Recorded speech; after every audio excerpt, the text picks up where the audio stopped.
राजनीति विज्ञान या राजनीति शास्त्र या नागरिक शास्त्र कक्षा 12 के प्रिय विद्यार्थियों, आज हम आपसे नागरिक शास्त्र भाग ख और उस अध्याय के 8वें से विविध विषय वस्तुओं के संदर्भ में चर्चा करेंगे।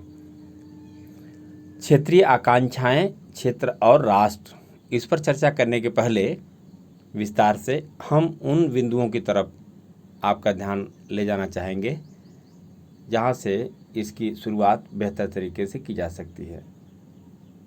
इस तस्वीर को देखें आप। इस तस्वीर में आप जो प्रमुख चीज़ है इसको आप देखें कि इसमें कई भाषाओं का प्रयोग हुआ है। आप देख सकते हैं ये पोस्टर है, आप देखें।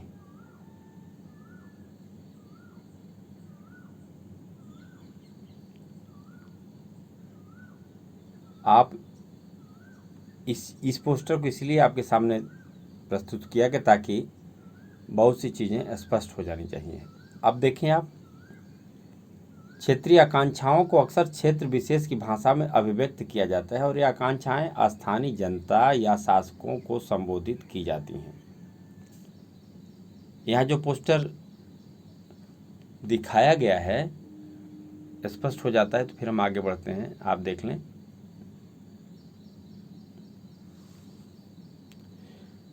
यहाँ जो पोस्टर दिखाया गया उसे इस संदर्भ में विशेष कहा जाएगा कि उसमें 7 भाषाओं का इस्तेमाल किया गया। स्पष्ट है कि इन भाषाओं के इस्तेमाल का उद्देश्य तमाम भारतीय नागरिकों तक अपनी बात पहुंचाना है।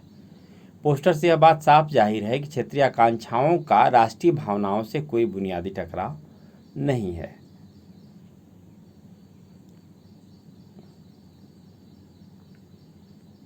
इस अध्याय में हम क्या पढ़ेंगे उस पर चर्चा कर लेते हैं। आज़ादी के बाद के पहले दशक में राष्ट्र निर्माण की प्रक्रिया चली। हमने इसके बारे में इस किताब के पहले अध्याय में पढ़ा था, लेकिन राष्ट्र निर्माण की प्रक्रिया एक ही बार में पूरी नहीं हो जाती। वक्त गुजरने के साथ कई चुनौतियां आई। कुछ पुरानी समस्याएं ऐसी थी कि उनका समाधान पूरी तरह से न हो सका था। लोकतंत्र के रास्ते पर जैसे जैसे हम बढ़े वैसे वैसे अलग अलग इलाकों के लोगों में स्वायत्तता की भावना पैदा हुई। कभी कभी स्वायत्तता की आकांक्षा की अभिव्यक्ति भारत के संघीय ढांचे के हदों को पार करके भी हुई। स्वायत्तता की ऐसी आकांक्षाओं ने कभी कभार हिंसक रूप लिया, संघर्ष लंबा खींचा। इन संघर्षों में लोगों ने आक्रामक तेवर अपनाए और बहुधा हथियार भी उठाए। यह नई चुनौती 1980 के दशक में पूरी ताकत के साथ उभरी थी। इस वक्त तक जनता पार्टी के रूप में गैर कांग्रेसवाद का प्रयोग अपनी अंतिम सांसें ले चुका था और केंद्र में थोड़ी बहुत राजनीतिक स्थिरता की स्थिति थी। इस दशक को कुछ बड़े संघर्ष और समझौते के दशक के रूप में याद किया जाएगा। इस दशक में असम, पंजाब, मिजोरम और जम्मू कश्मीर में क्षेत्रीय आकांक्षाओं ने सर उठाया। सरकार को बड़े जतन के साथ समझौते करने पड़े। इस अध्याय में हम इन्हीं मामलों के बारे में पढ़ेंगे ताकि इन सवालों को उठा सकें। क्षेत्रीय आकांक्षाओं और उनसे उपजे तनाव को किन कारणों से बल मिलता है? भारत सरकार ने ऐसी चुनौतियों और तनावों के प्रति क्या कदम उठाए? लोकतांत्रिक अधिकारों और राष्ट्रीय एकता के बीच संतुलन साधने में किस किस्म की कठिनाइयां आती हैं? लोकतंत्र के विविधताओं के बीच एकता कायम करने के लिहाज से हमें क्या सीख मिलती है? और आगे चलें। ये प्रारंभिक पृष्ठभूमि थी।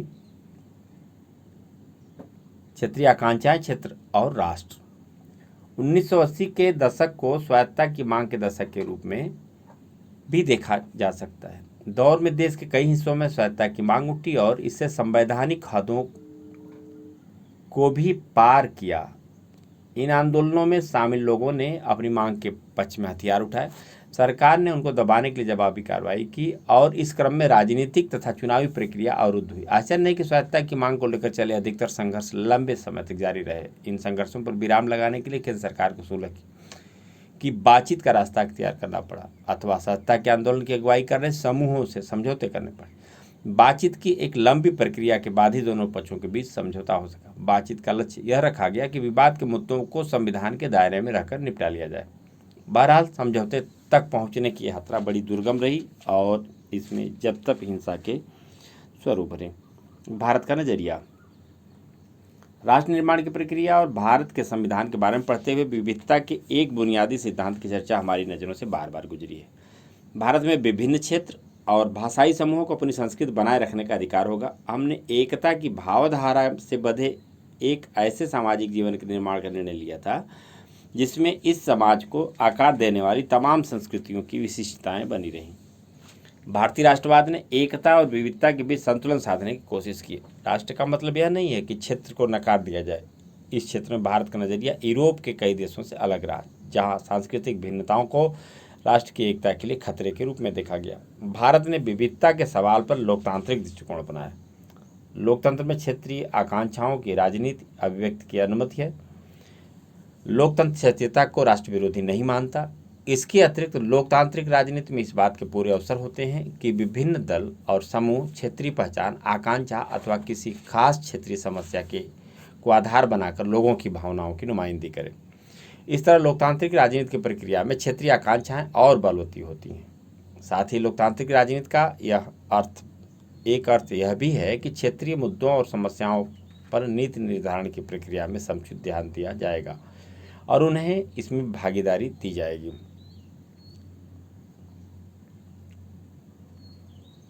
क्या इसका मतलब यह हुआ कि क्षेत्रवाद सांप्रदायिकता के समान खतरनाक नहीं है? क्या हम यह भी कह सकते हैं कि क्षेत्रवाद अपने आप में खतरनाक नहीं?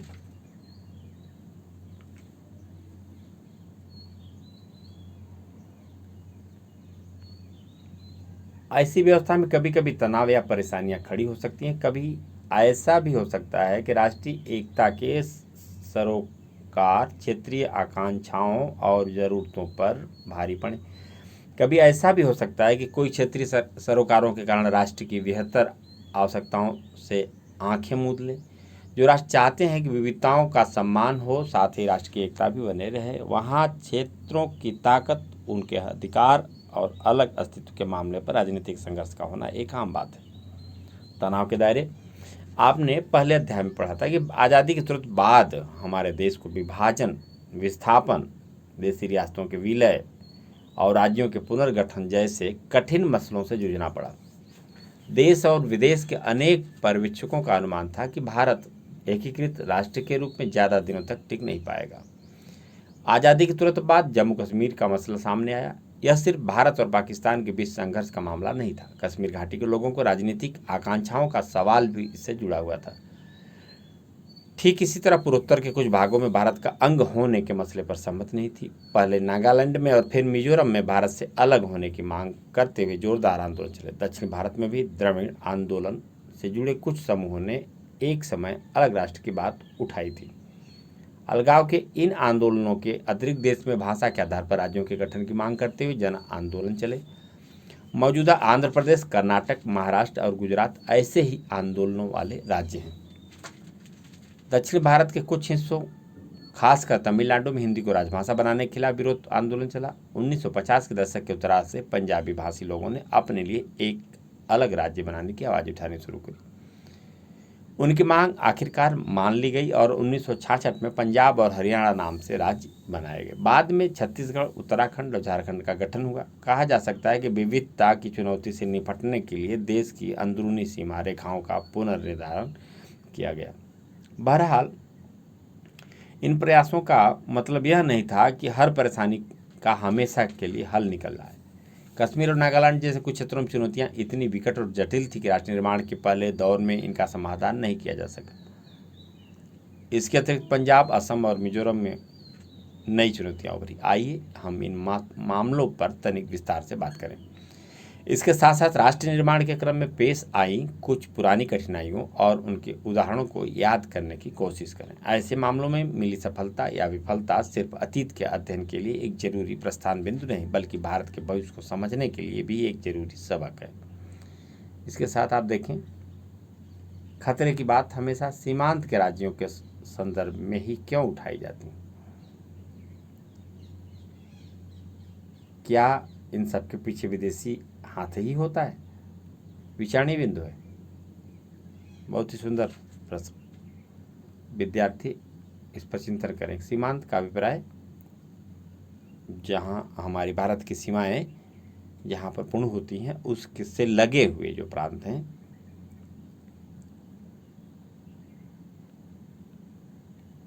जम्मू एवं कश्मीर।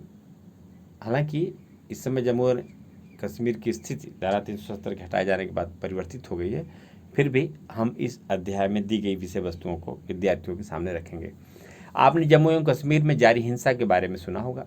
इसके परिणाम स्वरूप अनेक लोगों की जान गई और कई परिवारों का विस्थापन हुआ। कश्मीर मुद्दा भारत और पाकिस्तान के बीच एक बड़ा मुद्दा रहा है, लेकिन इस राज्य की राजनीतिक स्थिति के बहुत से आयाम हैं। जम्मू एवं कश्मीर में 3 राजनीतिक एवं सामाजिक क्षेत्र शामिल है: जम्मू, कश्मीर और लद्दाख। कश्मीर घाटी को कश्मीर के दिल के रूप में देखा जाता है। कश्मीरी बोली बोलने वाले ज़्यादातर लोग मुस्लिम हैं। बहरहाल कश्मीरी भाषी लोगों में अल्पसंख्यक हिंदू भी शामिल हैं। जम्मू क्षेत्र पहाड़ी, तलहटी एवं मैदानी इलाकों का मिश्रण है, जहाँ हिंदू, मुस्लिम और सिख यानी कई धर्म और भाषाओं के लोग रहते हैं। लद्दाख की आबादी है, लेकिन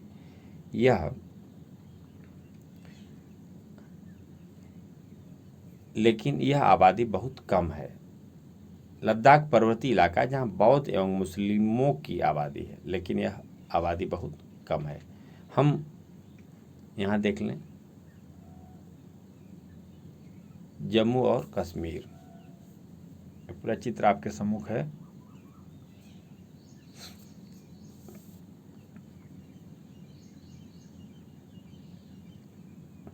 कश्मीर मुद्दा भारत और पाकिस्तान के बीच सिर्फ विवाद भर नहीं है। इस मुद्दे के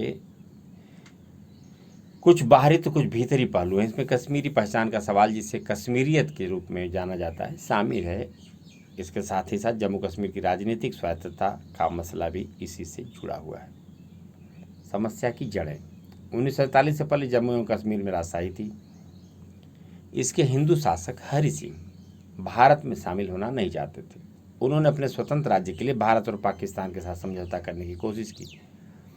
पाकिस्तानी नेता सोचते थे कि कश्मीर पाकिस्तान से संबद्ध है, क्योंकि राज्य की ज़्यादातर आबादी मुस्लिम है। बहरहाल यहाँ के लोग स्थिति को अलग नज़रिए से देखते थे। वे अपने को कश्मीरी सबसे पहले, कुछ और बाद में मानते थे। राज्य में नेशनल कॉन्फ्रेंस के शेख अब्दुल्ला के नेतृत्व में जन आंदोलन चला। शेख अब्दुल्ला चाहते थे कि महाराजा पद छोड़े, लेकिन वे पाकिस्तान में शामिल होने के खिलाफ थे। नेशनल कॉन्फ्रेंस एक धर्मनिरपेक्ष संगठन था और इसका कांग्रेस के साथ काफ़ी समय तक गठबंधन रहा। राष्ट्रीय राजनीति के कई प्रमुख नेता शेख अब्दुल्ला के मित्र थे, इसमें नेहरू भी शामिल है। अक्टूबर 1947 में पाकिस्तान ने कबायली घुसपैठियों को अपनी तरफ से कश्मीर पर कब्जा करने भेजा। ऐसे में कश्मीर के महाराजा भारतीय सेना से मदद मांगने को मजबूर हुए। भारत ने सैन्य मदद उपलब्ध कराई और कश्मीर घाटी में घुसपैठियों को खदेड़ा। इससे पहले हम इन बिंदुओं को भी देख लें। अगर बात यही है तो राज्य का नाम जम्मू कश्मीर और लद्दाख क्यों नहीं कर दिया जाता?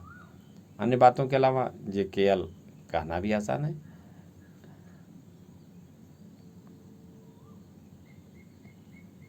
इसके पहले इसको आप देख लें।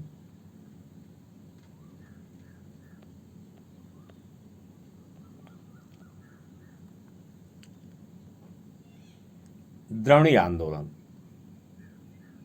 उत्तर हर दिन बढ़ता जाए, दक्षिण दिन दिन घटता जाए। यह द्रविड़ आंदोलन के एक बेहद लोकप्रिय नारे का हिंदी रूपांतर। यह आंदोलन भारत के क्षेत्रीय आंदोलनों में सबसे ताकतवर आंदोलन था। भारतीय राजनीति में यह आंदोलन क्षेत्रीयतावादी भावनाओं की सर्वप्रथम और सबसे प्रबल अभिव्यक्ति था। हालांकि आंदोलन के नेतृवर्ग के एक हिस्से की आकांक्षा एक स्वतंत्र द्रविड़ राष्ट्र बनाने की थी, पर आंदोलन ने कभी सशस्त्र संघर्ष की राह नहीं अपनाई। नेतृत्व ने अपनी मांग आगे बढ़ाने के लिए सार्वजनिक बहसों और चुनावी मंच का ही इस्तेमाल किया। द्रविड़ आंदोलन की बागडोर तमिल समाज सुधारक EV रामास्वामी नायकर पेरियार के हाथों में थी। इस आंदोलन से एक राजनीतिक संगठन द्रविड़ कषगम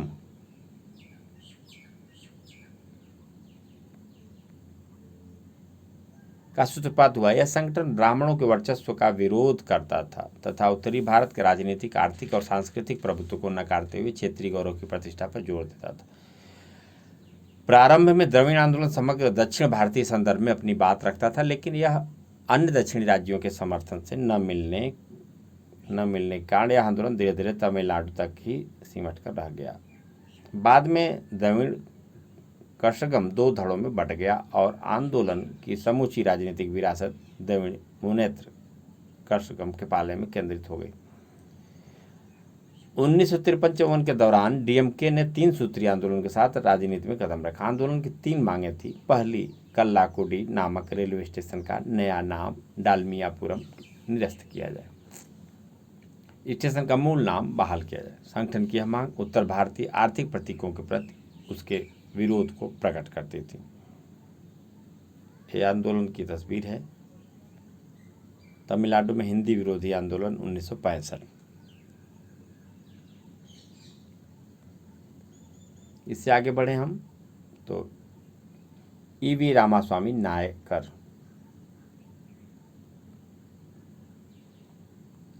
1879 से 1973।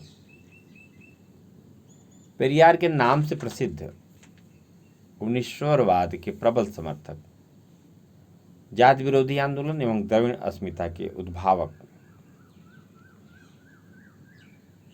राजनीतिक जीवन की शुरुआत कांग्रेस कार्यकर्ता के रूप में, आत्मसम्मान आंदोलन के जनक 1925, ब्राह्मण विरोधी आंदोलन का नेतृत्व, जस्टिस पार्टी के कार्यकर्ता और द्रविड़ कषगम की स्थापना, हिंदी और उत्तर भारतीय वर्चस्व का विरोध, उत्तर भारतीय लोग एवं ब्राह्मण द्रविड़ों से अलग आ रहे हैं, इस मत का प्रतिपादन किया।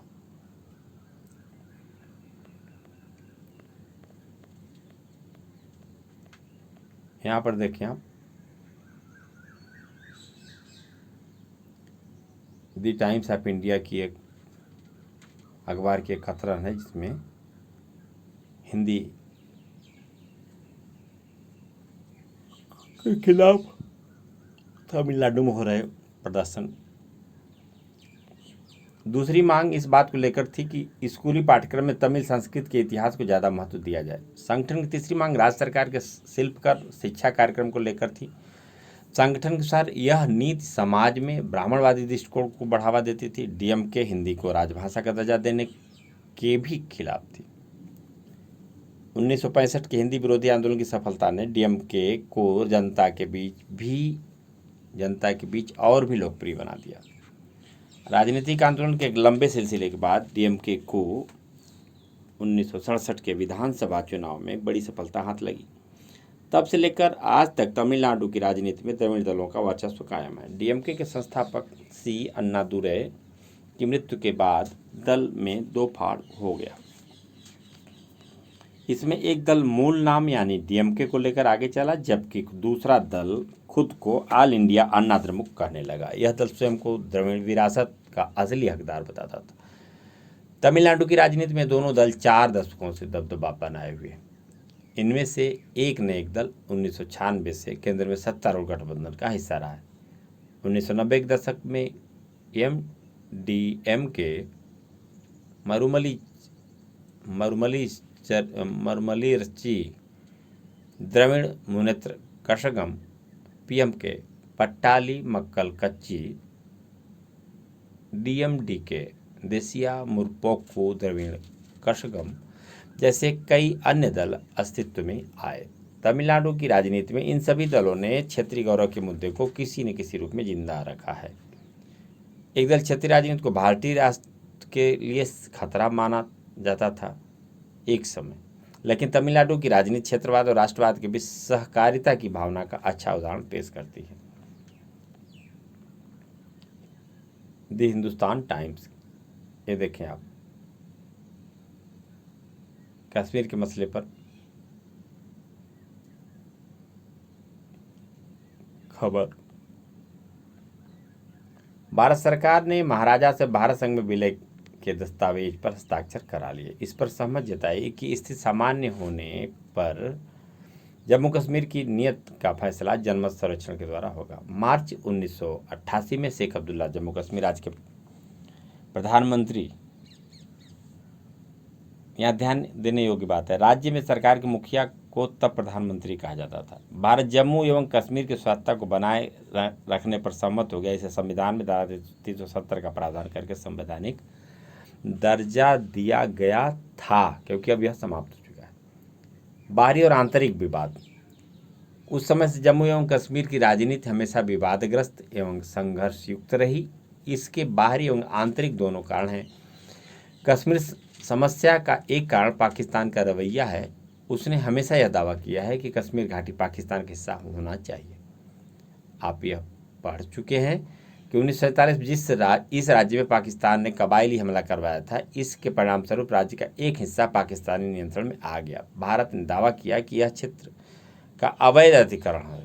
पाकिस्तान ने इस क्षेत्र को आज़ाद कश्मीर कहा। 1947 के बाद कश्मीर भारत और पाकिस्तान के बीच संघर्ष का एक बड़ा मुद्दा रहा है। आप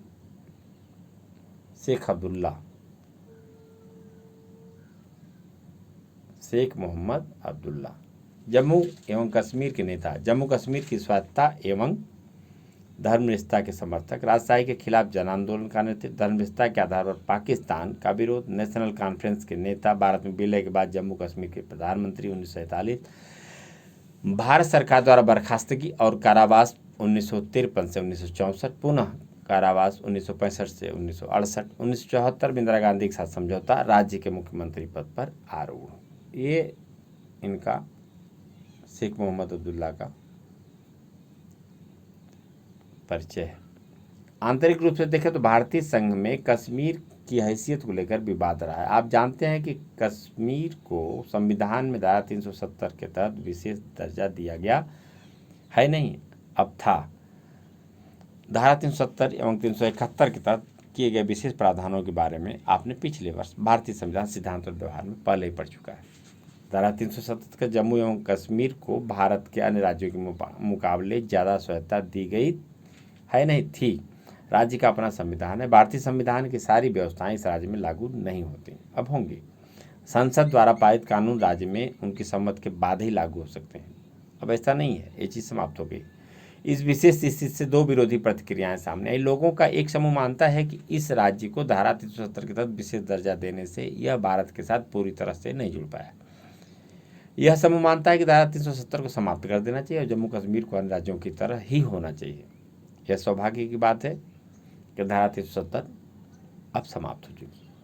दूसरा वर्ग, इसमें ज़्यादातर कश्मीरी हैं, विश्वास करता है कि इतनी भर स्वायत्तता पर्याप्त नहीं है। कश्मीरियों के एक वर्ग ने 3 प्रमुख शिकायतें उठाई। पहली यह कि भारत सरकार ने वायदा किया था कि कबायली घुसपैठियों से निपटने के बाद जब स्थिति सामान्य हो जाएगी तो भारत संघ में विलय के मुद्दे पर जनमत संग्रह कराया जाएगा। इसे पूरा नहीं किया गया। दूसरी, धारा 370 के तहत दिया गया विशेष दर्जा पूरी तरह से अमल में नहीं लाया गया। इससे स्वायत्तता की बहाली अथवा राज्य को ज़्यादा स्वायत्तता देने की मांग उठी। तीसरी शिकायत यह की जाती है कि भारत के बाकी हिस्सों में जिस तरह लोकतंत्र पर अमल होता है उस तरह का संस्थागत लोकतांत्रिक बर्ताव जम्मू कश्मीर में नहीं होता।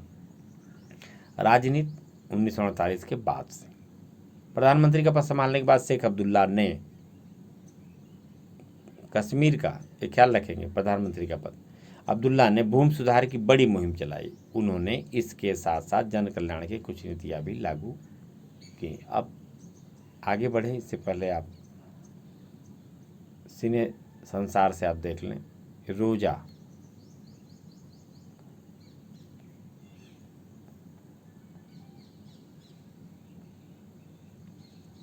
उसका पोस्टर है। इस तमिल फिल्म में एक नौड़ा पत्नी के दुख और साहस की कहानी बयान की गई है। रोजा के पति का उग्रवादी अपहरण कर लेते हैं और खुफिया संदेशों को पढ़ने में माहिर है।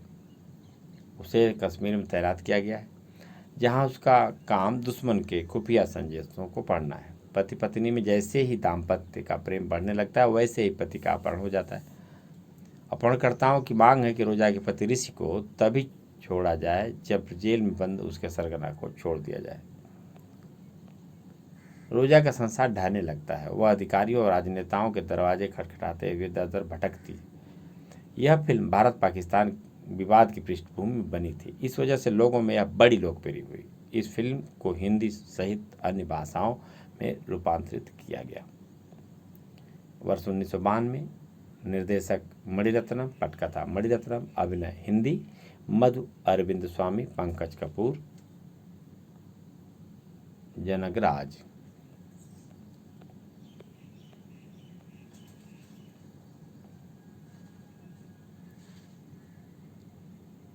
इन सबसे यहाँ की जनता को फायदा हुआ। बहरहाल कश्मीर की हैसियत को लेकर शेख अब्दुल्ला के विचार केंद्र सरकार से मेल नहीं खाते थे। इससे दोनों के बीच मतभेद पैदा हुए। 1953 में शेख अब्दुल्ला को बर्खास्त कर दिया गया। कई सालों तक उन्हें नज़रबंद रखा गया। शेख अब्दुल्ला के बाद जो नेता सत्तासीन हुए वे शेख की तरह लोकप्रिय नहीं थे। केंद्र के समर्थन के दम पर ही वे राज्य में शासन चला सके। राज्य में हुए विभिन्न चुनावों में धांधली और गड़बड़ी के गंभीर आरोप लगे। 1953 से लेकर 1974 के बीच अधिकांश समय इस राज्य की राजनीति पर कांग्रेस का असर रहा। कमजोर हो चुकी नेशनल कॉन्फ्रेंस शेख अब्दुल्ला के बिना कांग्रेस के समर्थन से राज्य में कुछ समय तक सत्तासीन रही, लेकिन बाद में वह कांग्रेस में मिल गई। इस तरह राज्य की सत्ता सीधे कांग्रेस के नियंत्रण में आ गई। इस बीच शेख अब्दुल्ला और भारत सरकार के बीच सुलह की कोशिश जारी रही। आखिरकार 1974 में इंदिरा गांधी के साथ शेख अब्दुल्ला ने एक समझौते पर हस्ताक्षर किया और वे राज्य के मुख्यमंत्री बने। उन्होंने नेशनल कॉन्फ्रेंस को फिर से खड़ा किया और 1977 के राज्य विधानसभा के चुनाव में बहुमत से निर्वाचित हुई। 1982 में शेख अब्दुल्ला की मृत्यु हो गई और नेशनल कॉन्फ्रेंस की नेतृत्व कमान उनके पुत्र फारूक अब्दुल्ला ने संभाली। फारूक अब्दुल्ला भी मुख्यमंत्री बने। बहरहाल राज्यपाल ने जल्द ही उन्हें बर्खास्त कर दिया और नेशनल कॉन्फ्रेंस से एक टूटे हुए गुट ने थोड़े समय के लिए राज्य की सत्ता संभाली। ए टाइम्स ऑफ इंडिया आप देख लें। शेख अब्दुल्ला की गिरफ्तारी के संदर्भ में ये रिपोर्ट है। और तो नेहरू ने अपने एक अजीज दोस्त को इतने लंबे समय तक जेल में डाले रखा। उन्हें यह सब कैसा लगा होगा, ये सवाल उठता है।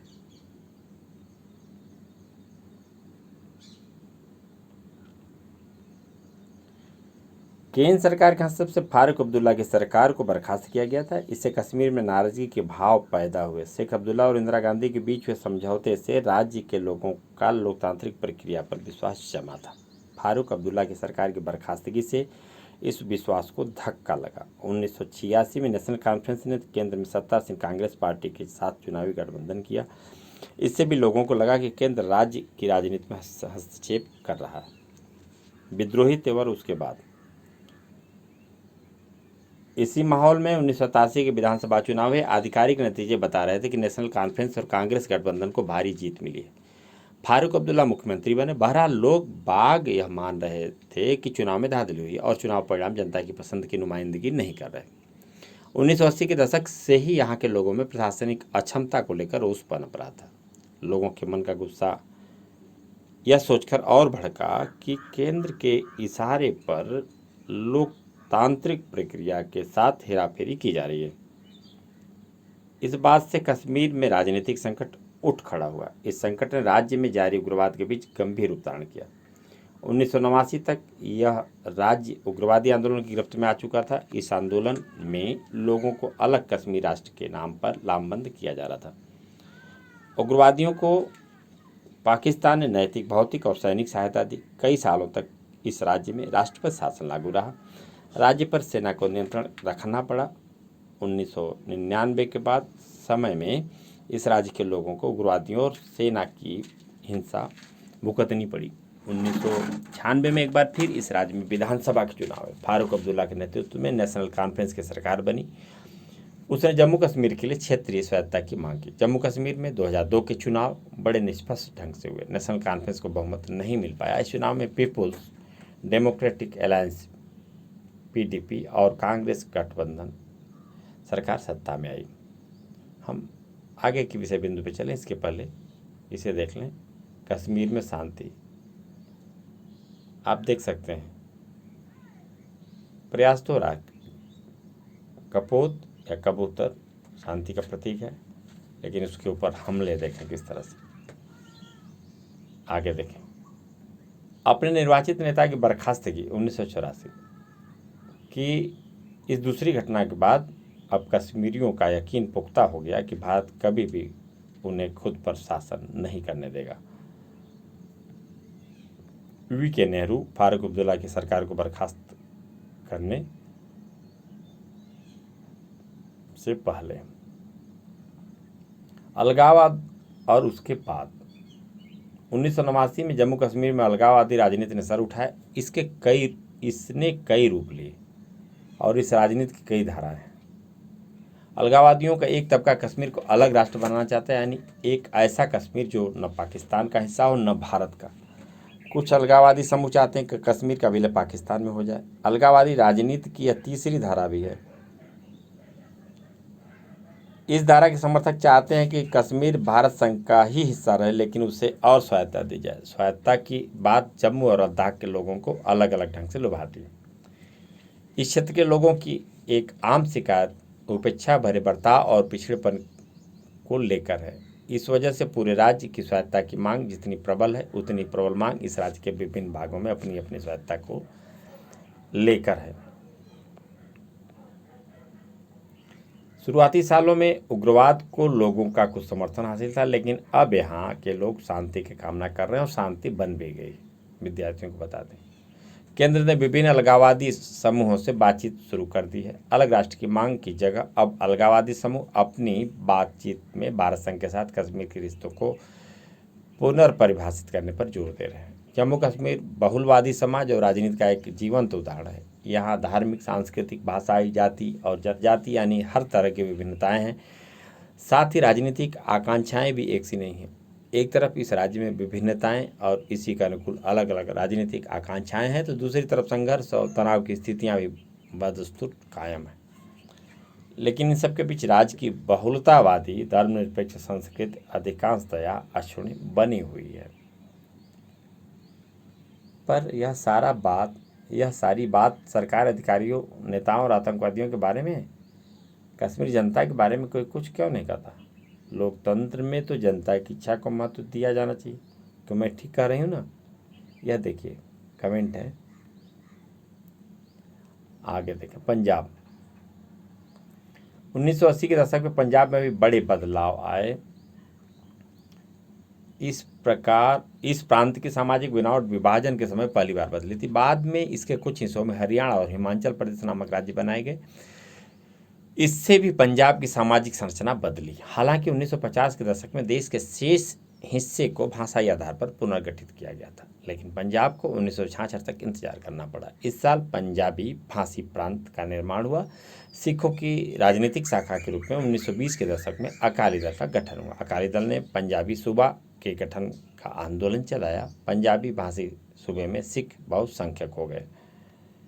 राजनीतिक संदर्भ: पंजाब सूबे के पुनर्गठन के बाद अकाली दल ने यहाँ 1967 और इसके बाद 1977 में सरकार बनाई।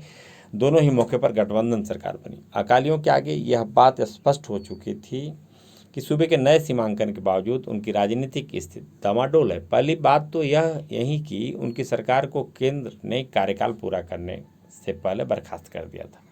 दूसरे, अकाली दल को पंजाब के हिंदुओं के बीच कुछ खास समर्थन हासिल नहीं था। तीसरे, सिख समुदाय भी दूसरे धार्मिक समुदायों की तरह जाति और वर्ग के आधार पर बंटा हुआ था। कांग्रेस को दलितों के बीच, चाहे वे सिख हों या हिंदू, अकालियों से कहीं ज़्यादा समर्थन प्राप्त था। इन्हीं परिस्थितियों के मद्देनजर 1970 के दशक में अकालियों के एक तबके ने पंजाब के लिए स्वायत्तता की मांग उठाई। 1973 में आनंदपुर साहिब में हुए एक सम्मेलन में इस आशय का प्रस्ताव पारित हुआ। आनंदपुर साहिब प्रस्ताव में क्षेत्रीय स्वायत्तता की बात उठाई गई थी। प्रस्ताव की मांगों में केंद्र राज्य संबंधों का पुनर्परिभाषित करने की बात भी शामिल थी। इस प्रस्ताव में सिख कौम, नेशन या समुदाय की आकांक्षाओं पर जोर देते हुए सिखों के बोलबाला, प्रभुत्व या वर्चस्व का ऐलान किया गया। यह प्रस्ताव संघवाद को मजबूत करने की अपील करता है, लेकिन इसे एक अलग सिख राष्ट्र की मांग के रूप में भी पढ़ा जा सकता है। मास्टर तारा सिंह, प्रमुख सिख धार्मिक एवं राजनीतिक नेता, 1885-1967। शिरोमणि गुरुद्वारा प्रबंधक कमेटी एसजीपीसी के शुरुआती नेताओं में से एक, अकाली आंदोलन के नेता, स्वतंत्रता आंदोलन के समर्थक, लेकिन सिर्फ मुस्लिमों के साथ समझौते की कांग्रेसी नीति के विरोधी, स्वतंत्रता के बाद अलग पंजाब राज्य के निर्माण के समर्थक।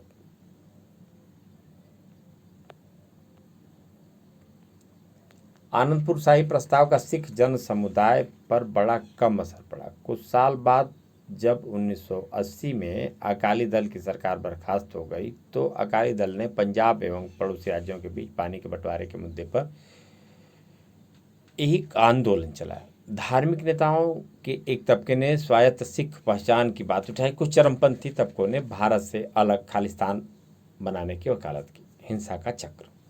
जल्दी आंदोलन का नेतृत्व नरमपंथी अकालियों के हाथ से निकलकर चरमपंथी तत्वों के हाथ में चला गया।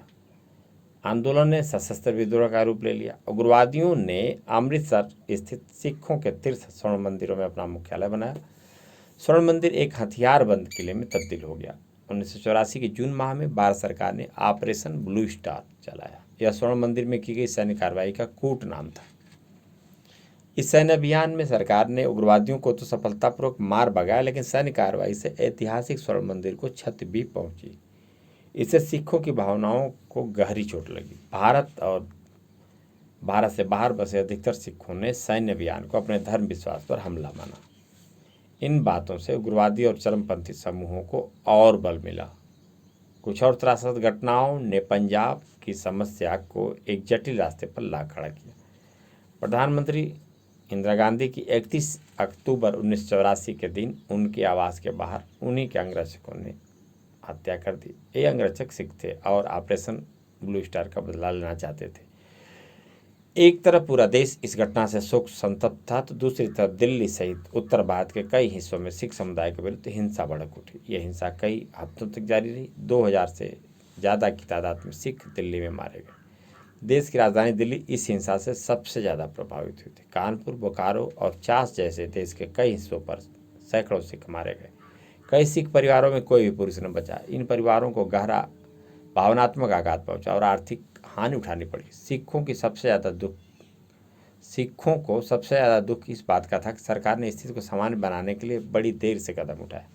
साथ ही हिंसा करने वाले लोगों को कारगर तरीके से दंड भी नहीं दिया गया।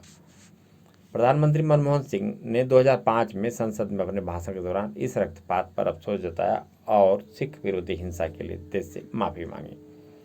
देखें आप, इस पे आए हम तब तक। संत हरचंद सिंह लोंगोवाल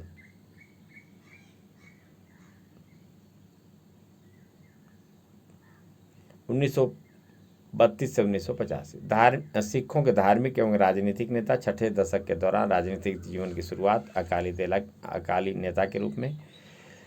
1980 में अकाली दल के अध्यक्ष अकालियों की प्रमुख मांगों को लेकर प्रधानमंत्री राजीव गांधी समझौता। अज्ञात सिख युवक द्वारा हत्या।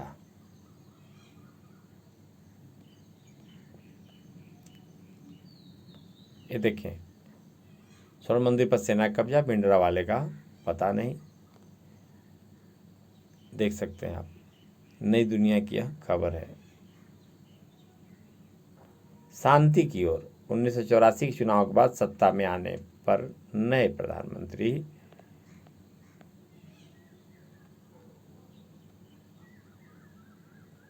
आर्मी देख लें, कंट्रोल टेम्पल। इस बात के साक्ष्य मिले हैं कि 31 अक्टूबर 1984 को या तो बैठकें हुई अथवा हमलावरों से संपर्क साधा गया।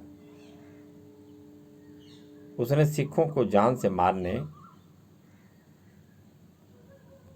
उनके घरों और दुकानों को लूटने के लिए कहा गया। बड़े व्यवस्थित तरीके से हमले हुए और हमलावरों को पुलिस का भी ज़्यादा भय नहीं था। इसे जान पड़ता है कि मानो इन्हें आश्वासन दिया गया हो कि इन कामों को अंजाम देते समय या उसके बाद भी इन्हें कोई नुकसान नहीं पहुंचाया जाएगा। न्यायमूर्ति नानावती जांच आयोग रिपोर्ट, खंड फर्स्ट 84 की हिंसा के बाद की जांच रिपोर्ट में इन तथ्यों का उल्लेख इन अखबारों की आप विभिन्न अखबारों की कटिंग देखें। राजीव गांधी ने 84 में श्रीमती गांधी के निधन के बाद प्रधानमंत्री का दायित्व राजीव गांधी को सौंपा गया था। फिर चुनाव हुआ, प्रधानमंत्री बने थे। राजीव गांधी नरमपंथी अकाली नेताओं से बातचीत की शुरुआत की। अकाली दल के तत्कालीन अध्यक्ष हरचंद सिंह लोंगोवाल के साथ 1985 के जुलाई में एक समझौता हुआ। इस समझौते को राजीव गांधी लोंगोवाल समझौता अथवा पंजाब समझौता कहा जाता है। समझौता पंजाब में अमन कायम करने की दिशा में एक महत्वपूर्ण कदम था। इस बात पर सहमत हुई कि चंडीगढ़ पंजाब को दे दिया जाएगा और पंजाब तथा हरियाणा के बीच सीमा विवाद को सुलझाने के लिए एक अलग आयोग की नियुक्ति होगी। समझौते में यह भी तय हुआ कि पंजाब हरियाणा राजस्थान के बीच रावी व्यास के पानी के बंटवारे के बारे में फैसला करने के लिए एक ट्रिब्यूनल न्यायाधिकरण बैठाया जाएगा। समझौते के अंतर्गत सरकार पंजाब में उग्रवाद विस्तार से जाएं, इससे पहले आप देखें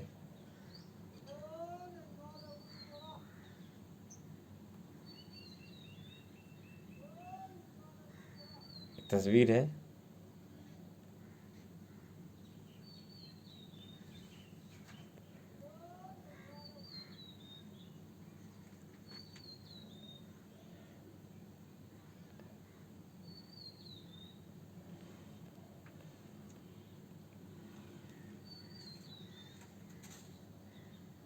the times of India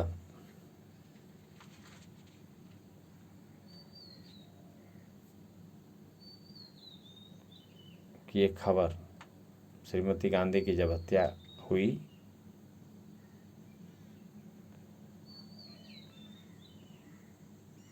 Indira Gandhi की हत्या के दिन टाइम्स ऑफ इंडिया ने अखबार का एक विशेष अपराह्न संस्करण प्रकाशित किया।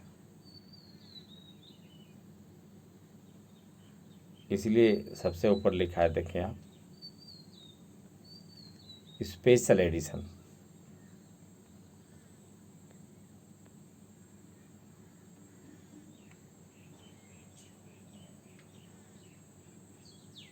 हिंसा से प्रभावित लोगों को मुआवजा देने और उनके साथ बेहतर सलूक करने पर राजी हुई। साथ ही पंजाब से विशेष सुरक्षा बल अधिनियम को वापस लेने की बात पर भी सहमत हुई। बहरहाल पंजाब में न तो अमन आसानी से कायम हुआ और न ही समझौते के समझौते के तत्काल बाद हिंसा का चक्र लगभग एक दशक तक चलता रहा। उग्रवादी हिंसा और इस हिंसा को दबाने के लिए की गई कार्रवाइयों में मानवाधिकार का व्यापक उल्लंघन हुआ। साथ ही पुलिस की ओर से ज्यादतियां हुई। राजनीतिक रूप में देखें तो घटनाओं के इस चक्र में अकाली दल बिखर गया। केंद्र सरकार को राज्य में राष्ट्रपति शासन लागू करना पड़ा। इससे राज्य में सामान्य राजनीतिक और चुनावी प्रक्रिया बाधित हुई। संशय और हिंसा से भरे माहौल में राजनीतिक प्रक्रिया को फिर से पटरी पर लाना आसान नहीं था। 1992 में पंजाब में चुनाव हुए तो महज 24% मतदाता वोट डालने के लिए आए। उग्रवाद को सुरक्षा बलों ने आखिरकार दबा दिया, लेकिन पंजाब के लोगों ने, चाहे वे सिख हों या हिंदू, इस क्रम में अनगिनत दुख उठाए। 1990 के दशक के मध्यवर्ती वर्षों में पंजाब में शांति बहाल हुई। 1997 में अकाली दल, बादल और भाजपा के गठजोड़ की बड़ी विजय हुई। उग्रवाद के खात्मे के बाद के दौरे में यह पंजाब का पहला चुनाव था। साथ राज्य में एक बार फिर आर्थिक विकास और सामाजिक परिवर्तन के सवाल प्रमुख हो उठे। हालांकि धार्मिक पहचान यहाँ की जनता के लिए लगातार प्रमुख बनी हुई, लेकिन राजनीति अब धर्मनिरपेक्षता की राह पर चल पड़ी है। पूर्वोत्तर में क्षेत्रीय आकांक्षा 1980 के दशक में एक निर्णायक मोड़ पर आ गई थी। क्षेत्र में 7 राज्य हैं और इन्हें 7 बहनें कहा जाता है। इस क्षेत्र में देश की कुल 4% आबादी निवास करती है, लेकिन भारत के कुल क्षेत्रफल में पूर्वोत्तर के हिस्से को देखते हुए यह आबादी दोगुनी कही जाएगी। 22 किलोमीटर लंबी एक पतली सी राहदारी इस इलाके को शेष भारत से जोड़ती है। अन्यथा इस क्षेत्र की सीमाएं चीन, म्यांमार और बांग्लादेश से लगती हैं और यह इलाका भारत के लिए एक तरह से दक्षिण पूर्व एशिया का प्रवेश द्वार है।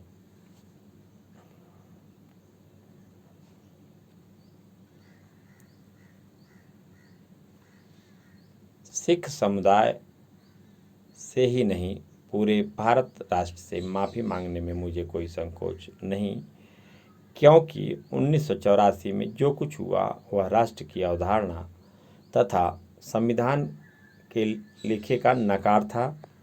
इसलिए मैं यहाँ किसी झूठी प्रतिष्ठा को लेकर नहीं खड़ा हूँ। अपनी सरकार की तरफ से, इस देश की समूची जनता की तरफ से मैं अपना सिर शर्म से झुकाता हूँ कि ऐसा हादसा पेश आया, लेकिन मान्यवर राष्ट्र के जीवन में ऐसी घड़ियाँ आती हैं। अतीत हमारे साथ होता है, हम अतीत को दोबारा नहीं लिख सकते, लेकिन मनुष्य के रूप में हमारे पास वह इच्छा शक्ति और क्षमता है कि हम अपने लिए एक बेहतर भविष्य का निर्माण कर सकें। यह कथन है प्रधानमंत्री मनमोहन सिंह 11 अगस्त 2005 को राज्यसभा की बहस में हिस्सा लेते हुए उन्होंने यह बात कही थी।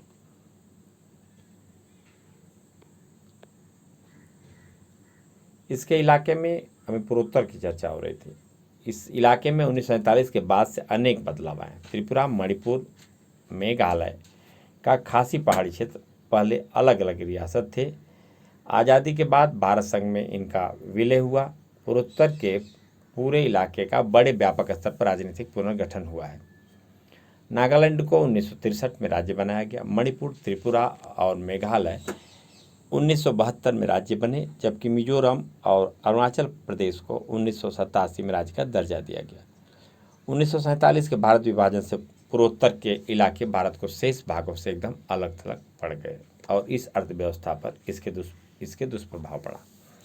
भारत के शेष भागों से अलग थलग पड़ जाने के कारण इस इलाके में विकास पर ध्यान नहीं दिया जा सका। यहाँ की राजनीति भी अपने ही दायरे में सीमित रही। इसके साथ साथ पड़ोसी राज्यों और देशों से आने वाले शरणार्थियों के कारण इलाके की जनसंख्या की संरचना में बड़ा बदलाव आया। पूर्वोत्तर का अलग थलग पड़ जाना इस इलाके की जटिल सामाजिक संरचना और देश के अन्य हिस्सों के मुकाबले इस इलाके का आर्थिक रूप से पिछड़ा होना जैसी कई बातों ने एक साथ मिलकर एक जटिल स्थिति पैदा कर दी। ऐसे में पूर्वोत्तर के राज्यों ने बड़ी बेतरतीब किस्म की मांगें उठी। इस इलाके में भारत की अंतर्राष्ट्रीय सीमा रेखा काफ़ी बड़ी है, लेकिन पूर्वोत्तर और भारत के शेष भागों के बीच संचार व्यवस्था बड़ी लचर है। इससे भी पूर्वोत्तर की राजनीति का स्वभाव ज़्यादा संवेदनशील रहा। पूर्वोत्तर के राज्यों में राजनीति पर 3 मुद्दे हावी हैं: स्वायत्तता की मांग, अलगाव के आंदोलन और बाहरी लोगों का विरोध। इसमें पहले मुद्दे यानी स्वायत्तता की मांग पर 1970 के दशक में कुछ शुरुआती पहल की गई। इससे शेष 2 मुद्दों ने 1980 के दशक में नाटकीय मोड़ लिया। स्वायत्तता की मांग: आज़ादी के वक्त मणिपुर और त्रिपुरा को छोड़ दें तो यह पूरा इलाका असम कहलाता था। गैर असमी लोगों को जब लगा कि असम की सरकार उन पर असमी भाषा थोप रही है, तो इस इलाके से राजनीतिक स्वतंत्रता की मांग उठी। पूरे राज्य में असमी भाषा को लादने के खिलाफ विरोध प्रदर्शन और दंगे हुए। बड़े जनजात समुदाय के नेता असम से अलग होना चाहते थे। इन लोगों ने ईस्टर्न इंडिया ट्राइबल यूनियन का गठन किया, जो 1960 में कहीं ज़्यादा व्यापक ऑल पार्टी हिल्स कॉन्फ्रेंस में तब्दील हो गया। इन नेताओं की मांग थी कि असम से अलग एक जनजातीय राज्य बनाया जाए। आखिरकार एक जनजातीय राज्य की जगह असम को काटकर कई जनजातीय राज्य बने। केंद्र सरकार ने अलग थलग वक्त पर असम को बांटकर मेघालय, मिजोरम और अरुणाचल प्रदेश बनाया। त्रिपुरा और मणिपुर को भी राज्य का दर्जा दिया गया। 1972 तक पूर्वोत्तर का पुनर्गठन हो चुका था, लेकिन स्वायत्तता की मांग खत्म न हुई। उदाहरण के लिए असम के बोडो, कर्बी और दिमसा जैसे समुदाय ने अपने लिए अलग राज्य की मांग की। अपनी मांग के पक्ष में उन्होंने जनमत तैयार करने के प्रयास किए। आप देखें, पूर्वोत्तर भारत का यह चित्र, इस मानचित्र को अधिकृत नहीं माना जा सकता। एक आप देख लें, प्रामाणिक सीमा रेखा न माना जाए, लेकिन आप इसको समझें बेहतर तरीके से। यह पूर्वोत्तर भारत है।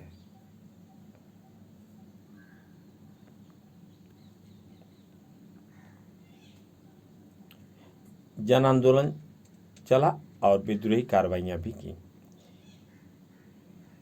कई दफा ऐसा भी हुआ कि एक ही इलाके पर एक से ज़्यादा समुदायों ने अपनी दावेदारी जताई। छोटे छोटे और निरंतर लघुतर होते राज्य बनाते चले जाना संभव नहीं था। लघुतर इस वजह से संघीय राज्य व्यवस्था के कुछ और प्रावधानों का उपयोग करके स्वायत्तता की मांग को संतुष्ट करने की कोशिश की गई और इन समुदायों को असम में ही रखा गया। करबी और दिमसा समुदायों को जिला परिषद के अंतर्गत स्वायत्तता दी गई, जबकि बोडो जनजाति को हाल में ही स्वायत्त परिषद का दर्जा दिया गया है। अलगाववादी आंदोलन स्वायत्तता की मांग से निपटना आसान था, क्योंकि संविधान में विभिन्नताओं का समाहार संघ में करने के लिए प्रावधान पहले से मौजूद थे। लेकिन जब कुछ समूहों ने अलग देश बनाने की मांग की, और वह भी किसी क्षणिक आवेश में नहीं बल्कि सिद्धांतगत तैयारी के साथ, तो इस मांग से निपटना मुश्किल हो गया। देश के नेतृत्व को पूर्वोत्तर के दो राज्यों में अलगाववादी मांग का लंबे समय तक सामना करना पड़ा। इन दो मामलों की आपसी तुलना हमें लोकतांत्रिक राजनीति के कुछ सबक सिखाती है। आज़ादी के बाद मिजो पर्वतीय क्षेत्र को असम के भीतर की एक स्वायत्त जिला बना दिया गया था। कुछ मिजो लोगों का मानना था कि वे कभी भी ब्रिटिश इंडिया के अंग नहीं रहे, इसलिए भारत संग में उनका कोई नाता नहीं है। 1959 में मिजो पर्वतीय इलाके में भारी अकाल पड़ा। असम की सरकार इस अकाल में समुचित प्रबंध करने में नाकाम रही। इसी के बाद अलगाववादी आंदोलन को जन समर्थन मिलना शुरू हुआ। मिजो लोगों ने गुस्से में आकर लालडेंगा के नेतृत्व में मिजो नेशनल फ्रंट बनाया। 1966 में मिजो नेशनल फ्रंट ने आज़ादी की मांग करते हुए सशस्त्र अभियान शुरू किया। इस तरह भारतीय सेना और मिजो विद्रोहियों के बीच 2 दशक तक चली लड़ाई की शुरुआत हुई। मिजो नेशनल फ्रंट ने गुरिल्ला युद्ध किया, उसे पाकिस्तान की सरकार ने समर्थन दिया। तत्कालीन पूर्वी पाकिस्तान में मिजो विद्रोहियों ने अपने ठिकाने बनाए। भारतीय सेना ने विद्रोही गतिविधियों को दबाने के लिए जवाबी कार्रवाई की। इसमें आम जनता को भी कष्ट उठाने पड़े। एक दफे तो वायुसेना तक का इस्तेमाल किया गया। सेना के इन कदमों से स्थानीय लोगों में क्रोध और अलगाव की भावना और तेज हुई। 2 दशकों तक चले बगावत में हर पक्ष को हानि उठानी पड़ी। इसी बात को भांप कर दोनों पक्षों के नेतृत्व ने समझदारी से काम लिया। पाकिस्तान में निर्वासित जीवन जी रहे लालडेंगा भारत आए और उन्होंने भारत सरकार के साथ बातचीत शुरू की। राजीव गांधी ने इस बात को एक सकारात्मक समाधान तक पहुंचाया। 1986 में राजीव गांधी और लालडेंगा के बीच एक शांति समझौता हुआ। समझौते के अंतर्गत मिजोरम को पूर्ण राज्य का दर्जा मिला और उसे कुछ विशेष अधिकार दिए गए। मिजो नेशनल फ्रंट अलगाववादी संघर्ष की राह छोड़ने पर राजी हो गए। लालडेंगा मुख्यमंत्री बने। यह समझौता मिजोरम के इतिहास में एक निर्णायक मोड़ साबित हुआ। आज मिजोरम पूर्वोत्तर का सबसे शांतिपूर्ण राज्य है और उसने कला, साहित्य और विकास की दिशा में अच्छी प्रगति की है। लालडेंगा का संक्षिप्त जीवन परिचय। 1937-1990 मिजो नेशनल फ्रंट के संस्थापक और नेता। 1959 के अकाल के बाद विद्रोही बन गए। भारत के खिलाफ 2 दशक तक सशस्त्र संघर्ष का नेतृत्व। 1986 में प्रधानमंत्री राजीव गांधी के साथ सुलह और एक समझौते पर हस्ताक्षर हुए। नवनिर्मित मिजोरम के मुख्यमंत्री बने लालडेंगा। फिर टाइम्स ऑफ इंडिया की कतरन देखें आप, लालडेंगा टू हिट।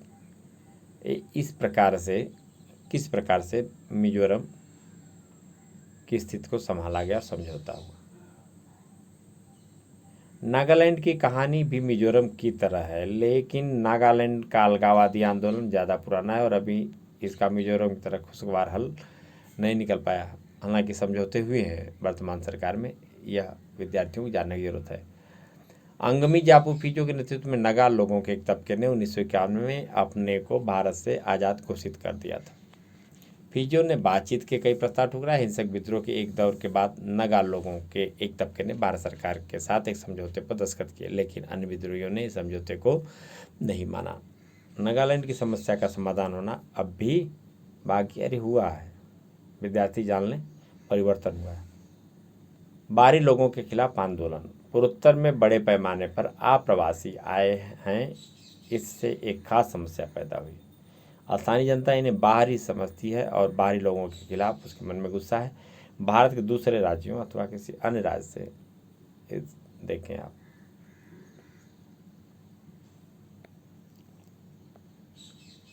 भारत के दूसरे राज्यों अथवा किसी अन्य देश से आए लोगों को यहाँ की जनता रोजगार के अवसरों और राजनीतिक सत्ता के एतबार से एक प्रतिद्वंदी के रूप में देखती है।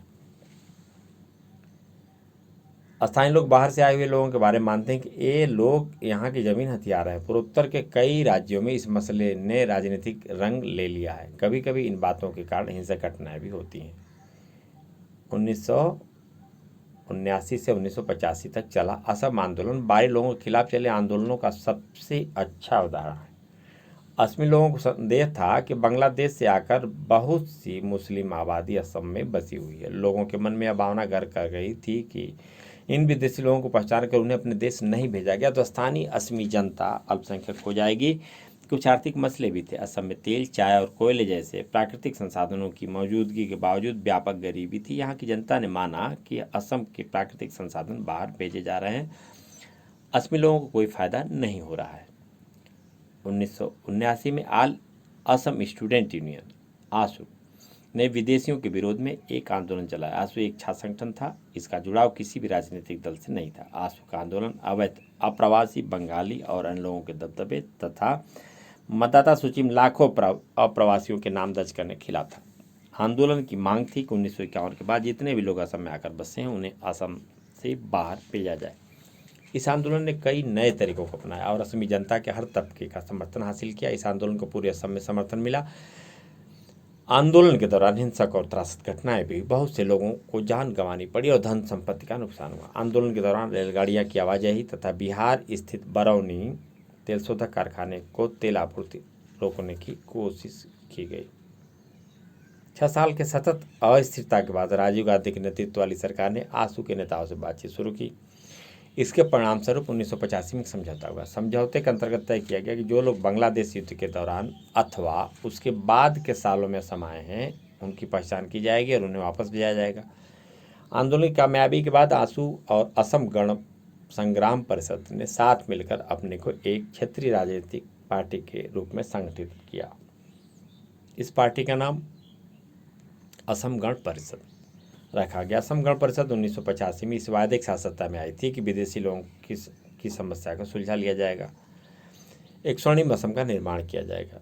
असम समझौते से शांति कायम हुई और प्रदेश की राजनीति का चेहरा भी बदला, लेकिन आप्रवास की समस्या का समाधान नहीं हो पाया। बाहरी का मसला अब भी असम और पूर्वोत्तर के अन्य राज्यों की राजनीति में एक जीवंत मसला है। यह समस्या त्रिपुरा में ज़्यादा गंभीर है क्योंकि यहाँ के मूल निवासी खुद अपने ही प्रदेश में अल्पसंख्यक बन गए हैं। मिजोरम और अरुणाचल प्रदेश के लोगों में भी इस भय के कारण चकमा शरणार्थियों को लेकर गुस्सा है। आप देख लें।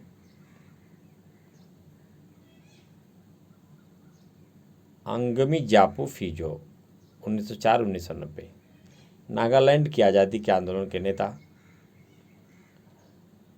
नागा नेशनल काउंसिल के अध्यक्ष, भारत सरकार के खिलाफ सशस्त्र संघर्ष की शुरुआत की, भूमिगत हुए, पाकिस्तान में शरण ली, जीवन के अंतिम 3 दशक ब्रिटेन में गुजारे। मुझे यह भीतरी और बाहरी का मामला कभी समझ में नहीं आता। कोई आदमी कहीं पहले चला गया हो तो कोई दूसरों को बाहरी समझने लगता है।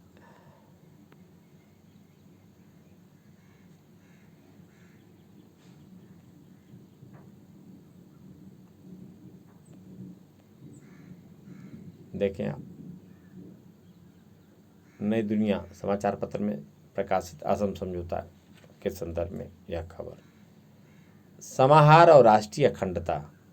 इस मामले से पता चलता है कि आज़ादी के 6 दशक बाद भी राष्ट्रीय अखंडता के कुछ मसलों का समाधान पूरी तरह से नहीं हो पाया है। हमने देखा कि क्षेत्रीय आकांक्षाएं लगातार एक न एक रूप में उभरती रहती हैं। ये विभिन्न अखबार के कटिंगे हैं और यहाँ देखें आप अमूल का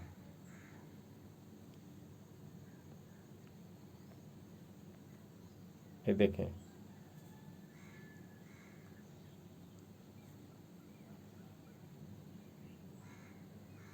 ये कार्टून है परंतु तत्कालिक उस समय घटनाओं के लिए बखूबी इसका उल्लेख करते हैं कि क्या स्थितियां थी। आए दिन रोज का एक ग्राफ बना हुआ था। क्या आजकल भी आपको इस तरह के समाचार सुनने को मिलते हैं? किन किन क्षेत्रों में आप स्थिति को समान होते हुए पाते हैं? ये विद्यार्थी के लिए चर्चा का विषय। सिक्किम का विलय। आज़ादी के समय सिक्किम को भारत की शरणागति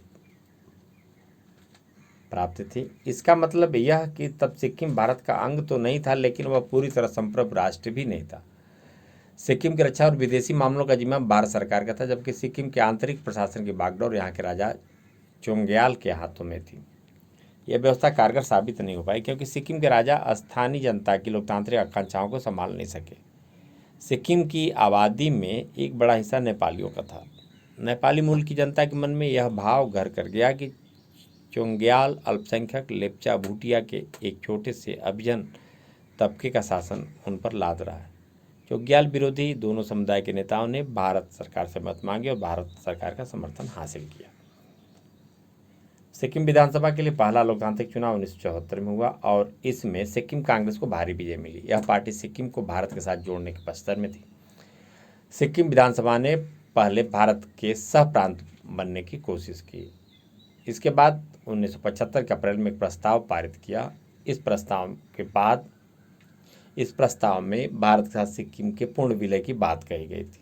इस प्रस्ताव के तुरंत बाद सिक्किम में जन्म संग्रह कराया गया। जनमत संग्रह में जनता ने विधानसभा के फैसले पर अपनी मुहर लगा दी। भारत सरकार ने सिक्किम विधानसभा के अनुरोध को तत्काल मान लिया और सिक्किम भारत का 22वां राज्य बन गया। चोंग्याल ने इस फैसले को नहीं माना। उनके समर्थकों ने भारत सरकार पर साजिश रचने तथा बल प्रयोग करने का आरोप लगाया। बहरहाल भारत संघ में सिक्किम के विलय को स्थानीय जनता का समर्थन हासिल था। इस कारण यह मामला सिक्किम की राजनीति में कोई विभेदकारी मुद्दा न बन सका। कभी कहीं से अलग राज्य बनाने की मांग उठी तो कहीं आर्थिक का मसला उठा, कहीं से अलगाववाद के स्वर उभरे। 1980 के दशक के बाद भारत में राजनीति इन तनावों के घेरे में रही और समाज के विभिन्न तबकों की मांगों में पटरी बैठा पाने की लोकतांत्रिक राजनीति की क्षमता की परीक्षा हुई। हम इस उदाहरणों से क्या सबक सीख सकते हैं? पहला और बुनियादी सबक तो यही है कि क्षेत्रीय आकांक्षाएं लोकतांत्रिक राजनीति का अभिन्न अंग है। क्षेत्रीय मुद्दे की अभिव्यक्ति कोई असामान्य अथवा लोकतांत्रिक राजनीति के व्याकरण से बाहर की घटना नहीं है। ग्रेट ब्रिटेन जैसे छोटे देश में भी स्कॉटलैंड, वेल्स और उत्तरी आयरलैंड में क्षेत्रीय आकांक्षाएं उभरी हैं। स्पेन में बास्क लोगों और श्रीलंका में तमिलों ने अलगाववादी मांग की। भारत एक बड़ा लोकतंत्र और यहाँ विभिन्नताएं भी बड़े पैमाने पर है। अतः भारत को क्षेत्रीय आकांक्षाओं से निपटने की तैयारी लगातार रखनी होगी। दूसरा सबक यह है कि क्षेत्रीय आकांक्षाओं को दबाने की जगह उनके साथ लोकतांत्रिक बातचीत का तरीका अपनाना सबसे अच्छा होता है। जरा 80 के दशक की तरफ नजर दौड़ाएं। पंजाब में उग्रवाद का जोर था, पूर्वोत्तर में समस्याएं बनी हुई थी, असम के छात्र आंदोलन कर रहे थे और कश्मीर घाटी में माहौल अशांत था। 80 के दशक की बात है। आप देखें, इन मसलों को सरकार ने कानून व्यवस्था गड़बड़ी का साधारण मामला मानकर पूरी गंभीरता दिखाई। बातचीत के जरिए सरकार ने क्षेत्रीय आंदोलनों के साथ समझौता किया। इससे सौहार्द का माहौल बना और कई क्षेत्रों में तनाव कम हुआ। मिजोरम के उदाहरण से पता चलता है कि राजनीतिक सुलह के जरिए अलगाववाद की समस्या से बड़े कारगर तरीके से निपटा जा सकता है। तीसरा सबक एक सत्ता की साझेदारी के महत्व को समझना। सिर्फ लोकतांत्रिक ढांचा खड़ा कर लेना ही काफ़ी नहीं है, इसके साथ ही विभिन्न क्षेत्रों के दलों और समूहों को केंद्रीय राज व्यवस्था में हिस्सेदार बनाना भी जरूरी है। ठीक इसी तरह यह कहना भी नाकाफी है कि किसी प्रदेश अथवा क्षेत्र को उसके मामले में स्वायत्तता दी गई है। क्षेत्रों को मिलाकर ही पूरा देश बनता है। इसी कारण देश की नीयत के निर्धारण में क्षेत्रों की बातों को वजन दिया जाना चाहिए। यदि राष्ट्रीय स्तर के निर्णयों में क्षेत्रों को वजन नहीं दिया गया तो उनमें अन्याय और अलगाव का बोध पनपेगा। चौथा सबक यह है कि आर्थिक विकास के एतबार से विभिन्न इलाकों के बीच असमानता हुई तो विभिन्न क्षेत्रों को लगेगा कि उनके साथ भेदभाव हो रहा है। भारत में आर्थिक विकास की प्रक्रिया का एक तथ्य क्षेत्रीय असंतुलन भी है। ऐसे में स्वाभाविक है कि पिछड़े प्रदेशों अथवा कुछ प्रदेशों के पिछड़े इलाकों को लगे कि उनके पिछड़ेपन को प्राथमिकता के आधार पर दूर किया जाना चाहिए। वे यह भी कह सकते हैं कि भारत सरकार ने जो नीतियां अपनाई हैं उसी के परिणाम स्वरूप क्षेत्रीय असंतुलन पैदा हुआ। अगर कुछ राज्य गरीब रहे और बाकी तेजी से प्रगति करें तो क्षेत्रीय असंतुलन पैदा होगा। साथ ही अंतर प्रांतीय अथवा अंतर क्षेत्रीय अप्रवास में भी बढ़ोतरी होगी। सबसे आखिरी बात यह है कि इन मामलों में हमें अपने संविधान निर्माताओं की दूरदृष्टि का पता चलता है। वे विभिन्नताओं को लेकर अत्यंत सजग थे। हमारे संविधान के प्रावधान इस बात के साक्ष्य हैं। भारत ने जो संघीय प्रणाली अपनाई है वह बहुत लचीली है। अगर अधिकतर राज्यों के अधिकार समान हैं तो जम्मू कश्मीर और पूर्वोत्तर के कुछ राज्यों के लिए विशेष प्रावधान भी किए गए। संविधान का 6ठी अनुसूची में विभिन्न जनजातियों को अपने आचार व्यवहार और पारंपरिक नियमों को सुनिश्चित करने की पूर्ण स्वायत्तता दी गई। पूर्वोत्तर की कुछ जटिल राजनीतिक समस्याओं को सुलझाने में ये प्रावधान बड़े निर्णायक साबित हुए। भारत की संवैधानिक ढांचा ज़्यादा लचीला और सर्वसमावेशी है। जिस तरह की चुनौतियां भारत में पेश आईं वैसी कुछ दूसरे देशों में भी आई, लेकिन भारत का संवैधानिक ढांचा अन्य देशों के मुकाबले भारत को विशिष्ट बनाता है। क्षेत्रीय आकांक्षाओं को यहाँ अलगाववाद की राह पर जाने का मौका नहीं मिला। भारत की राजनीति ने स्वीकार किया है कि क्षेत्रीयता लोकतांत्रिक राजनीति का अभिन्न अंग है। और आप देखें इस तरफ राजीव गांधी,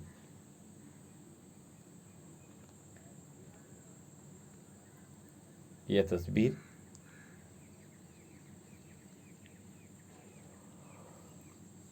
राजीव गांधी एक जीवन भारत को समर्पित।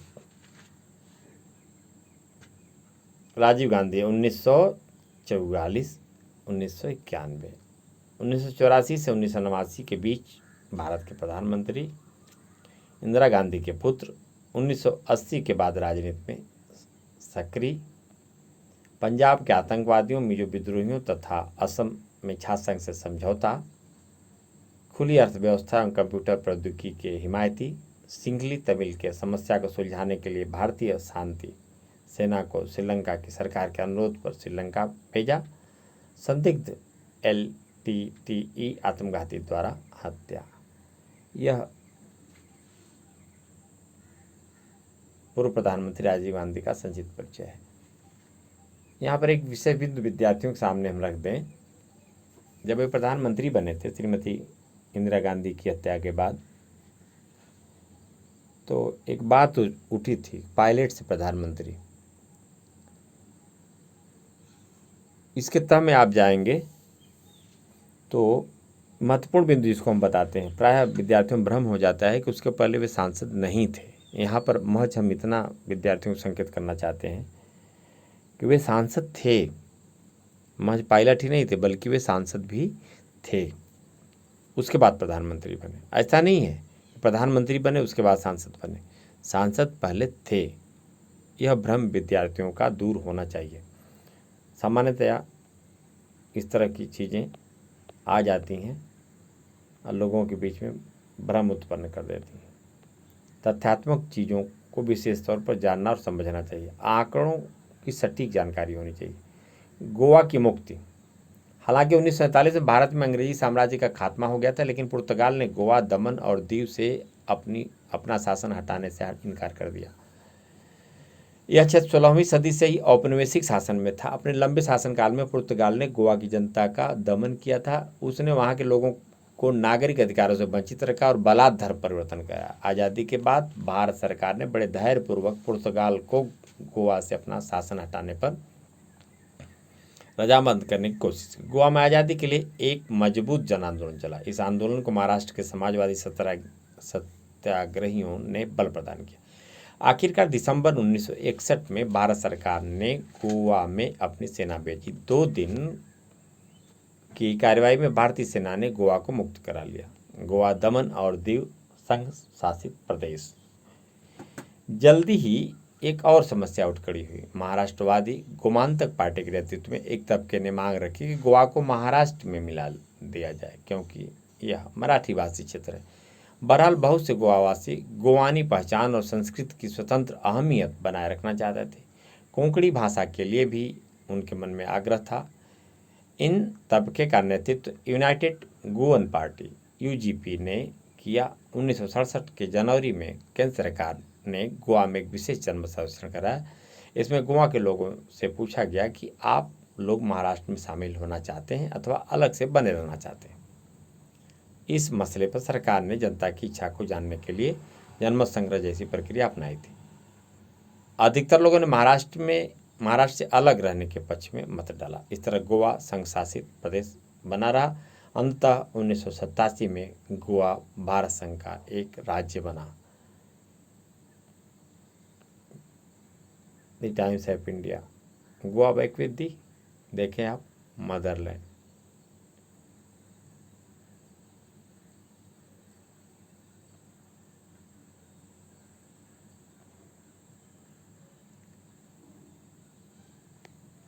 निम्नलिखित यहाँ पे जो चीज़ें लिखी गई हैं उनका मेल कराना है। देखेंगे विद्यार्थी कौन किससे जुड़ा हुआ है। पूर्वोत्तर के लोगों को क्षेत्रीय आकांक्षाओं की अभिव्यक्ति कई रूपों में होती है। बाहरी लोगों के खिलाफ आंदोलन, ज़्यादा स्वायत्तता की मांग के आंदोलन और अलग देश बनाने की मांग करना, ऐसी कुछ अभिव्यक्तियाँ पूर्वोत्तर के मानचित्र पर इन तीनों के लिए अलग अलग रंग भरिए और दिखाइए कि किस राज्य में कौन सी प्रवृत्ति ज़्यादा प्रबल है। मैप लेकर के उस पर इस तरह का संकेत लगाएं। पंजाब समझौते के मुख्य प्रावधान क्या थे? क्या ये प्रावधान पंजाब और उसके पड़ोसी राज्यों के बीच तनाव बढ़ाने के कारण बन सकते हैं? तर्क सहित उत्तर दीजिए।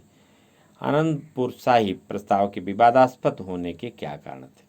जम्मू कश्मीर के अंदरूनी विभिन्नताओं की व्याख्या कीजिए और बताइए कि इन विभिन्नताओं के कारण इस राज्य में किस तरह अनेक क्षेत्रीय आकांक्षाओं ने सर उठाया था। अब है नहीं, परिवर्तन हो गया।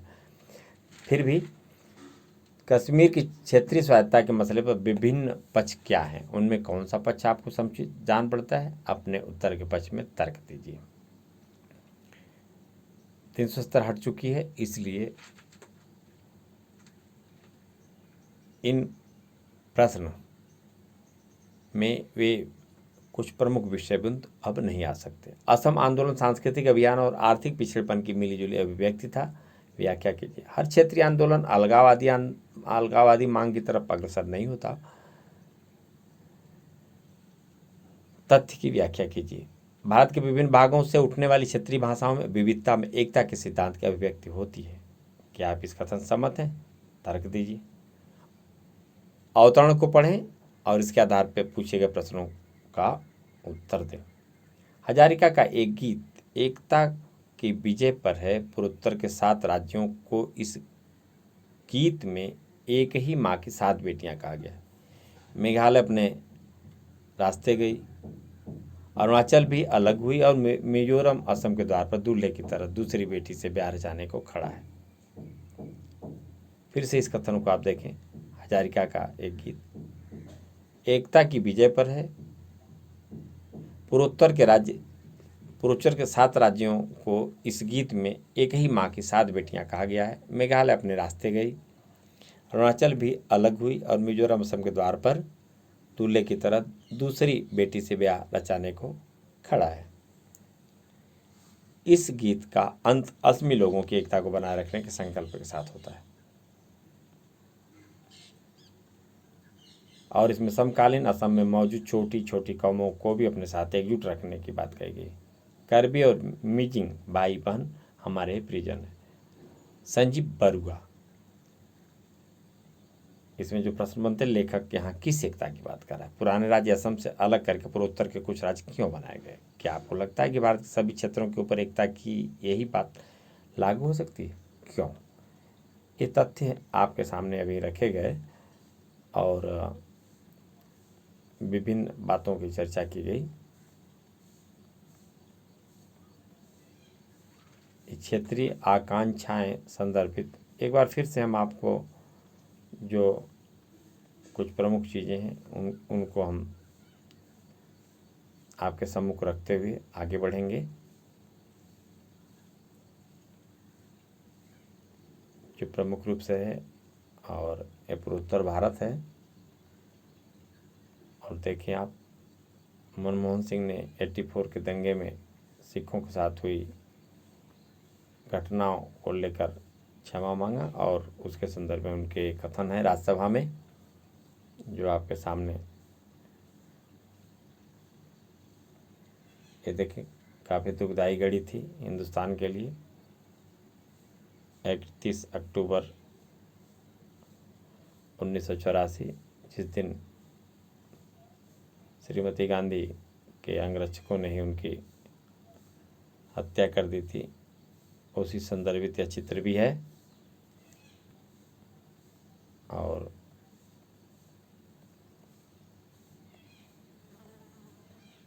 देखें आप, कबूतर शांति का प्रतीक है, परंतु उसके ऊपर हमले कितने हुए।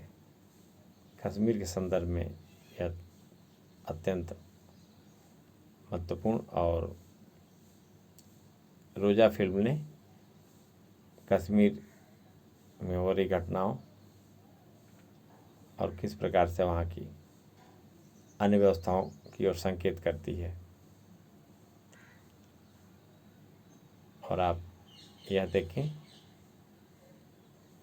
जम्मू कश्मीर का मसला अब हल हो चुका है, 370 समाप्त हो चुकी है, और यह अध्याय आपका क्षेत्रीय आकांक्षाएं अब पूर्ण हो चुका है। और विद्यार्थियों से विशेष निवेदन है कि संदर्भित विषयों को गंभीरता से लेंगे, पढ़ेंगे, अध्ययन करेंगे।